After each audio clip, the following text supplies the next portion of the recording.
សួស្តីពុកម៉ែបងប្អូនថ្ងៃនេះជួបខ្ញុំសាជាថ្មីម្ដងទៀតហើយថ្ងៃនេះខ្ញុំបានលើកយកផលប៉ះពាល់នៃជំងឺថ្លើមចែកជូនបងប្អូនទស្សនានិងស្ដាប់ដើម្បីជាប្រយោជន៍និងចំណេះដឹងដ៏ល្អចំពោះសុខភាពបាទពុកម៉ែបងប្អូនចូលពុកម៉ែបងប្អូនថែទាំសុខភាពហាត់ប្រាណឲ្យបានទៀងទាត់ញ៉ាំបន្លែឲ្យបានច្រើនជាពិសេសពុកម៉ែបងប្អូនឧស្សាហ៍ទៅពិនិត្យសុខភាពរៀងរាល់6ខែម្ដងកាន់តែប្រសើរឥឡូវចូលមកដល់អត្ថបទយើងវិញពុកម៉ែបងប្អូនជំងឺរលាកថ្លើមគឺមានច្រើនប្រភេទណាស់ហើយក៏ងាយឆ្លងពីម្នាក់ទៅម្នាក់ដូចគ្នាហេតុនេះគ្រប់គ្នាគួរប្រយ័ត្នប្រយែងបន្តិចខណៈដែលជំងឺថ្លើមឧស្សាហ៍កើតមានបំផុតគឺប្រភេទថ្លើម A B និង C យ៉ាងណាជំងឺរលាកថ្លើមប្រភេទ A អាចព្យាបាលជាសះស្បើយប៉ុន្តែបើជំងឺរលាកថ្លើមប្រភេទ B និង C វិញជាជំងឺរ៉ាំរ៉ៃពិបាកព្យាបាលជាសះស្បើយណាស់1ជំងឺរលាកថ្លើមប្រភេទ B ជំងឺរលាកថ្លើមប្រភេទ B អាចមានជាស្ថានភាពធ្ងន់ធ្ងរឬរ៉ាំរ៉ៃហើយគ្នាយើងស្ទើរតែទាំងអស់កើតមានជំងឺរលាកថ្លើមប្រភេទ B ស្រួចស្រាលនិងអាចវិវត្តទៅជាស្ថានភាពរ៉ាំរ៉ៃជំងឺរលាកថ្លើមប្រភេទ B ត្រូវបានគេស្គាល់ថាជាមូលហេតុនាំឲ្យមានជំងឺរ៉ាំរ៉ៃដូចជាជំងឺក្រិនថ្លើមខូចថ្លើមមហារីកថ្លើមដែលអាចឆ្លងតាមវត្ថុចេញពីខ្លួនអ្នកជំងឺដូចជាឈាមឬទឹកកាមទឹកក្រងីជាដើមទោះបីក្នុងកម្រិតតិចតួចក៏ដោយលើសពីនេះទៅទៀតជំងឺរលាកថ្លើមប្រភេទ B អាចឆ្លងតាមរយៈកត្តាមួយចំនួនទៀតដូចជាពីម្ដាយទៅកូនក្នុងផ្ទៃ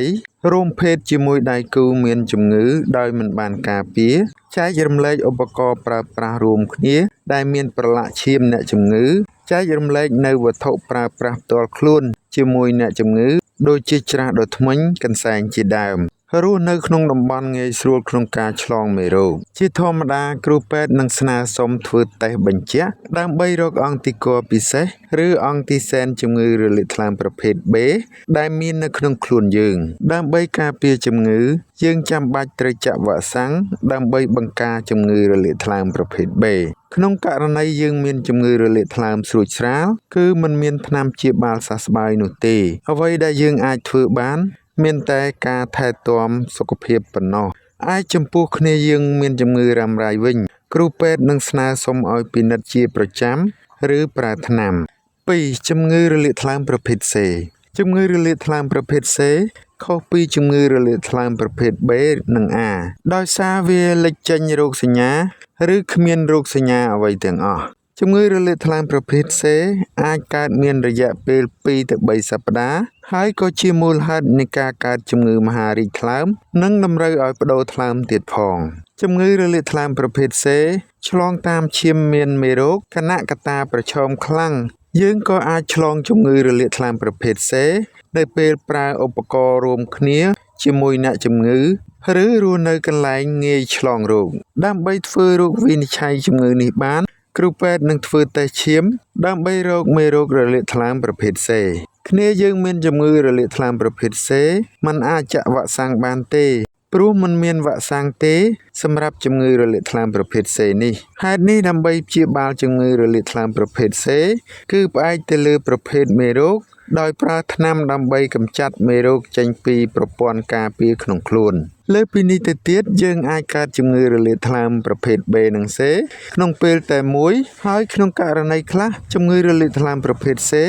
ក៏អាចព្យាបាលជាបានទាំងស្រុងនៅពេលសម្គាល់ឃើញរោគសញ្ញាជំងឺរលាកថ្លើមប្រភេទ B និង C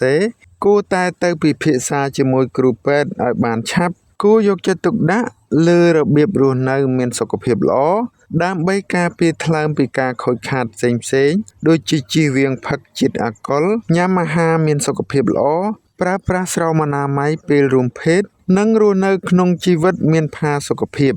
បាទសម្រាប់អត្ថបទនេះផងដែរខ្ញុំបានដកស្រង់ចេញពីគេហទំព័រដែលមានឈ្មោះថា Hello គ្រូពេទ្យខ្ញុំសូមអភ័យទោសរាល់ពាក្យពេចន៍មិនច្បាស់ក៏ដូចជាកំហុសខុសឆ្គងកើតឡើងដោយអចេតនាត្រង់ចំណុចណាមួយជាចុងបញ្ចប់ខ្ញុំសូមជូនពរពុកម៉ែបងប្អូនឲ្យមានសុខភាពល្អ